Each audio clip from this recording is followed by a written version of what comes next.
Salut tout le monde, j'espère que vous allez bien. Bienvenue sur Crépuscule TV, les chroniques d'un monde qui se fissure. J'espère que vous avez bien dormi, parce que le réveil va être difficile, hein. Ce qu'il y a eu cette nuit, c'est une nouvelle dinguerie négociée dans la nuit, loin des regards, par l'Europe. À Bruxelles, pendant qu'il y a les agriculteurs qui sont en train de prendre d'assaut Bruxelles, ils ont négocié, enfin ils ont négocié, puis ils se sont accordés sur un nouveau prêt de 90 milliards d'euros pour l'Ukraine. Et puis sans recourir aux avoirs russes, hein, parce que ils ont eu un petit peu peur quand même que Poupout il s'énerve un petit peu. Et donc du coup, ça va être dans notre poche, les gars. Oui, il n'y a pas de pognon pour les agriculteurs, il n'y a pas de pognon pour les hôpitaux, il n'y a pas de pognon pour les écoles, il n'y a pas de pognon pour les services publics, on vous dit. Par contre, il y a un prêt de 90 milliards qu'on ne reverra pas, bien entendu. Parce que c'est toujours la même chose. C'est que on va prêter un pognon de monstre à l'Ukraine et c'est les États-Unis qui vont se rembourser en premier sur un pays en ruine qui sera incapable de rembourser sa dette. Et puis vous verrez à l'avenir, on va leur dire non mais ouais, c'est un peu dur. Bon, tu sais quoi? C'est pour nous. Enfin pour nous. Jamais pour ceux qui dirigent, hein, c'est toujours pour nous, le peuple, pour nous, ceux qui payons.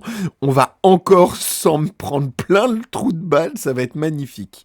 Bref, c'est Libération aujourd'hui qui nous parle de ça. Et oui, des fois, on est obligé de prendre certains journaux un peu poubelles pour étayer nos propos, mais c'est la preuve que c'est bien officiel.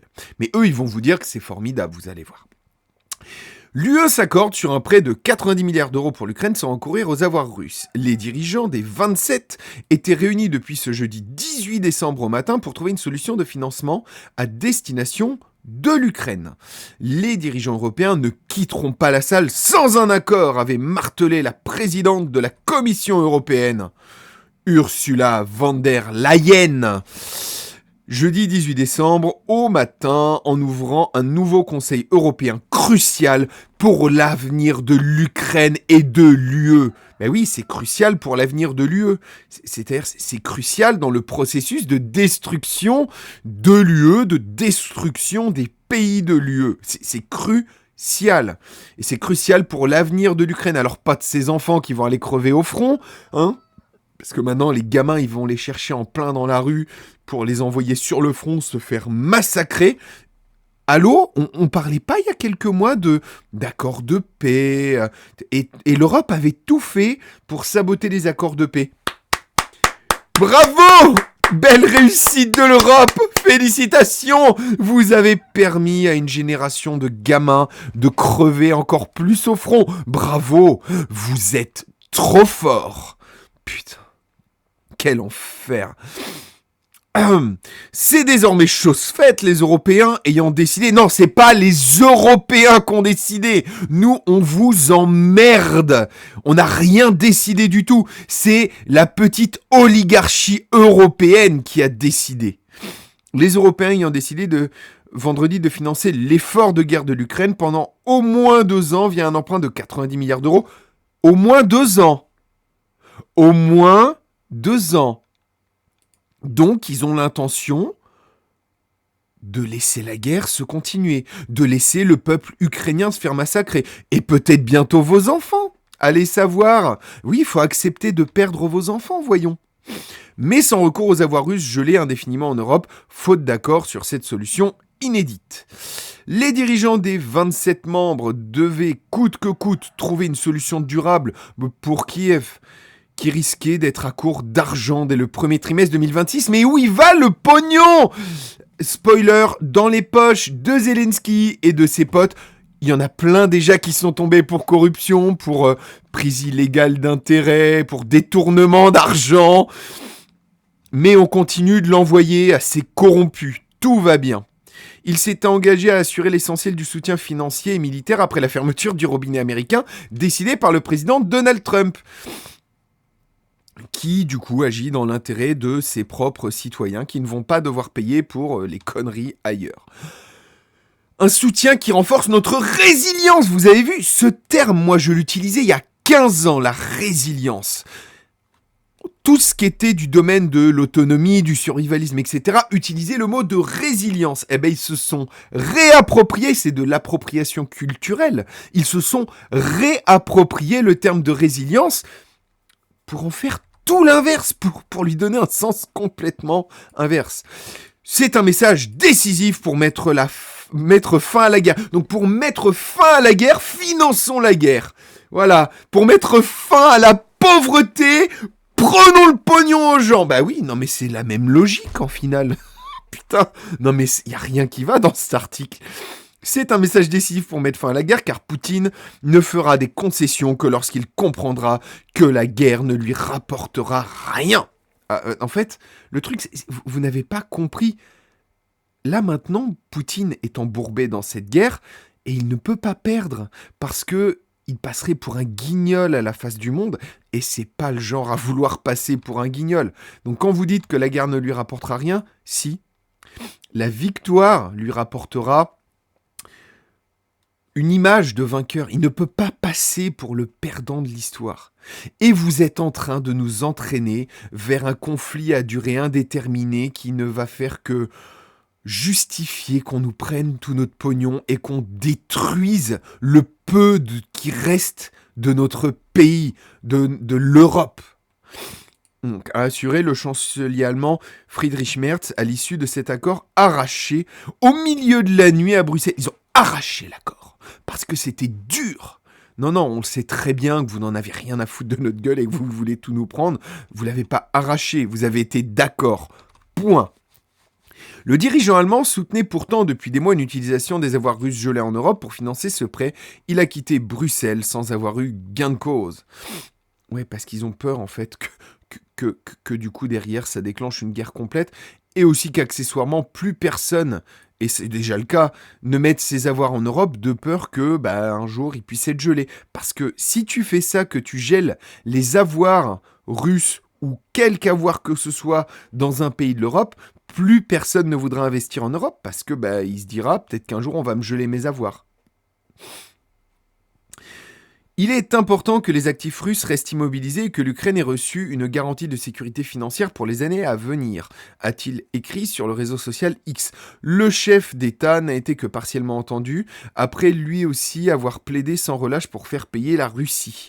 L'Ukraine reste toutefois assurée d'avoir les fonds nécessaires alors que les combats continuent en dépit d'intenses négociations en cours. Oui, intenses négociations, hein. Nous avons tenu promesse. C'est marrant, vous êtes aussi engagé auprès des agriculteurs, notamment. Vous n'avez pas tenu les promesses.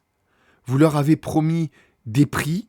Vous n'avez pas tenu vos promesses. Vous avez promis des baisses du prix de l'électricité. Vous n'avez pas tenu vos promesses. C'est marrant, hein, vous tenez que les promesses qui vous arrangent, hein, finalement. Là, vous êtes content de dire on tient nos promesses. La promesse de l'UE d'être riche, prospère, de faire un grand marché qui bénéficierait à tous, il est passé où ? Vous vous foutez de notre gueule et là vous vous pavanez, nous avons tenu notre promesse. Non mais allez vous faire foutre à un moment. Vous êtes engagé auprès de plein de choses, auprès du peuple européen et vous lui avez mis dans le fion. Et on a tenu nos promesses. Putain. C'est félicité devant la presse le président du Conseil européen, Antonio Costa, qui a mené les travaux de ce sommet. Le pire, c'est que c'est des gens qui sont pas élus. Ils tiennent des promesses pour des choses qui sont pas élues. Non, mais c'est pas possible. C'est se foutre de la gueule du monde. Garantir 90 milliards à un autre pays pour les 2 prochaines années, je ne crois pas que cela se soit jamais vu dans notre histoire. Bah oui, mais l'effondrement qu'on est en train de vivre, il va être tellement violent que ça ne sera jamais vu dans notre histoire non plus. Putain, mais il y a rien qui va. Je suis désolé, je suis obligé de m'arrêter à chaque phrase, mais putain, il y a rien qui va dans cet article. On se fout de votre gueule. Avec un torchon payé par vos impôts. On vous la met de tous les côtés. Et les gens, ça va, ils disent rien. Hier, j'étais au manif des agriculteurs. Il y avait quelques personnes, citoyens. Il n'y en avait pas beaucoup, hein. J'en ai compté peut-être une quinzaine. C'est pas beaucoup pour une ville comme Caen et alentour. A jugé la première ministre danoise Mette Frederiksen, dont le pays assure la présidence du Conseil de l'UE jusqu'à la fin de l'année prochaine. Maintenant, il va redevenir utile de parler à Vladimir Poutine. On met du pognon dans la guerre et après on va le voir. Vlad, on a financé la guerre là pour 2 ans. On discute maintenant ? Va te faire foutre. Je fais hyper bien l'accent russe en vrai. Allez vous faire foutre, vous et votre Union européenne de merde. A de son côté jugé le président français Emmanuel Macron. Putain, il y a tous les pires mecs, tous les pires qui vont là-bas pour négocier notre mort. Pour les avoirs russes, un accord qui nécessite davantage de travail. Ils veulent quand même y venir. Hein. Les besoins de financement de Kiev ont été estimés à 137 milliards d'euros, l'UE s'engageant à prendre en charge les 2/3, soit 90 milliards d'euros, sous forme d'un prêt à taux zéro. Donc en fait, on leur prête de l'argent qu'on n'est pas sûr de recevoir, et c'est un prêt à taux zéro, donc on n'y gagne rien sans être sûr de revoir notre pognon. Bravo! Cet accord est magnifique! Félicitations! Alors, financé par le budget de l'UE, l'Ukraine n'aura à le rembourser que si la Russie lui paie des réparations.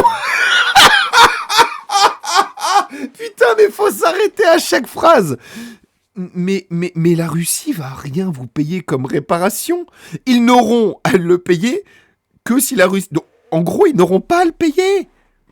On leur prête du pognon. Et écoute, je te prête 500 balles. Par contre, tu me rembourses que si ton patron t'accorde une augmentation de 500 balles. Ou une prime de 500 balles. Qui ferait ça, honnêtement ? Je te prête du pognon, t'es obligé de me rembourser uniquement si tu gagnes ton procès contre ton employeur. Putain, mais c'est pas possible. C'est pas possible. J'avais pas lu cet article. J'ai vu le titre, j'ai dit faut que je vous en parle, c'est obligé. Merci d'ailleurs France Inter, quand j'ai emmené ma fille à l'école ce matin, où j'ai entendu l'info, je dis ça, faut que je la traite absolument ce matin. Là j'ai entendu ça il y a 3 heures. Je le traite maintenant, ça sort tout de suite après. Hein. Je peux pas laisser passer ça, c'est pas possible. Ouh, putain, c'est incroyable. C'est... Financé par le... L'accord sur l'emprunt a été trouvé à 27, mais l'opération ne se fera qu'à 24. La Hongrie, la Slovaquie et la République tchèque, 3 pays réticents à soutenir financièrement l'Ukraine, en sont exemptés. Donc ça veut dire, en plus, tout le monde va payer... Nous, on va payer plus que les autres, voilà, en plus, de base. Le reste des besoins ukrainiens doit être assuré par les autres alliés de l'Ukraine, comme la Norvège ou le Canada. Ce prêt ne signifie pas pour autant... Alors, Norvège, Canada, solidarité les frangins. Solidarité les frangins, tabarnak. Ce prêt ne signifie pas pour autant la fin des discussions autour de l'utilisation des avoirs russes. Bah oui, tant qu'à faire. Aboutir à un accord empêché par la réticence de la Belgique qui héberge l'essentiel des sommes, environ 210 milliards d'euros, dont 193 appartenant à la Banque centrale russe, nécessite davantage de travail, avait constaté dans la nuit de jeudi à vendredi un responsable européen resté anonyme. Parce qu'en plus, ils n'assument même pas leurs conneries. Allez vous faire foutre, putain. Le Premier ministre belge Bart de Wever avait dès octobre exigé de ses partenaires des garanties quasi illimitées pour parer le risque d'un remboursement anticipé ou de représailles russes. Et si les autres pays de l'UE se sont dit prêts à être solidaires, pas question néanmoins pour eux de signer un chèque en blanc à la Belgique. Les jeux sont faits, tout le monde est soulagé, a déclaré le chef du gouvernement belge. Alors non, tout le monde n'est pas soulagé. Nous, on n'est pas soulagés parce qu'on sait qu'on va encore se faire ponctionner, encore se prendre des taxes injustes, encore se la faire mettre à l'envers. Donc non, on n'est pas soulagés. Les seuls soulagés, c'est vous, bande de... Je vais pas dire trop de gros mots, sinon la vidéo, elle va pas passer. Mais j'en pense pas moins, vous avez parfaitement compris ce que je voulais dire. Attendez, les jeux sont faits, tout le monde est soulagé, a déclaré le chef du gouvernement belge, tout sourire, à l'issue de ce sommet à haut risque. Haut risque, sourire. Allez vous faire foutre! On en a ras-le-bol, l'UE va exploser à cause de vos conneries. Et tant mieux, parce qu'on en a marre de se faire démonter le trou de balle en permanence. Putain, je paye 2 fois plus de taxes que je me paye de salaire. Oui, je suis à mon compte, donc je me fais encore plus en... Je galère tous les mois à bouffer. Je galère tous les mois à cause de vous. Parce que vous nous ponctionnez partout, parce que vous donnez notre pognon à tout le monde, on galère dans les hôpitaux, on galère dans les écoles, on n'a plus de service public.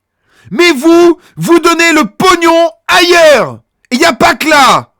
Vous vous servez au passage. Putain. Ah non mais j'en ai ras le cul de les voir se pavaner et se foutre de notre gueule. Je sais pas en tout cas vous ce que vous en pensez, est-ce que vous en avez pas marre de vous faire refaire le cul en permanence? Oui, je vais devenir vulgaire parce que j'en ai ras le bol. Vous me dites ce que vous en pensez, sérieusement? Quelle est la solution? On se fait emmancher de tous les côtés? Eh ben on va finir par tricher, on va pas avoir le choix, on va plus rien déclarer. On va tricher parce que vous nous défoncez en permanence. N'hésitez pas à soutenir, partagez, montrez à quel point tout le monde nous la met à l'envers à l'Union européenne. Partagez-le. Faut que les gens sachent ce qui se passe. Parce que ça va passer à la trappe. N'hésitez pas bien sûr à liker, à vous abonner. C'est important parce que vous avez compris, je suis là pour durer. Je vais partager le maximum d'informations. Vous êtes de plus en plus nombreux à suivre cette chaîne et je vous remercie. Oui, je suis énervé, je suis désolé. Putain, je vais finir par péter un câble. Je suis tout le temps en train de m'énerver en ce moment. Pourtant, je suis pas nerveux. Hein. Mais quand je vois ça, ça me scandalise. N'hésitez pas, bien sûr, si vous en avez marre de filer votre pognon à l'Ukraine, eh ben, quitte à en donner un petit peu, donnez-en un petit peu à quelqu'un qui essaie de vous partager l'info, qui essaie de soutenir tout mouvement possible pour pouvoir s'émanciper de ces escrocs. Vous avez un tout petit lien Tipeee en dessous dans la vidéo. N'hésitez pas, moi je travaille dur pour vous partager tout ça. Mes nerfs travaillent dur. Oh putain. Mes nerfs travaillent dur à cause de ces enflures. Je vais aller me faire une petite séance de sport. Là, ça va me faire du bien. Et surtout, prenez soin de vous. Ne vous laissez pas faire. Faut pas tricher, c'est pas bien. Mais je peux pas vous dire de pas le faire parce que eux, ils le font. Bon, en vrai, ne trichez pas, c'était une plaisanterie. Petit disclaimer, ne trichez pas, il faut bien payer ses impôts, être bien gentil avec l'État, remercier Emmanuel Macron car sans lui, la Russie serait déjà dans Paris. Il serait en train de boire du champagne et de manger des omelettes de la mère Poulard au Mont-Saint-Michel. D'accord ? Il sera en train de bronzer sur les plages du Finistère. Oui, enfin, pour bronzer, il y a peut-être mieux, mais... En tout cas, vous m'avez compris. Allez, portez-vous bien et à bientôt sur Crépuscule TV. Salut tout le monde.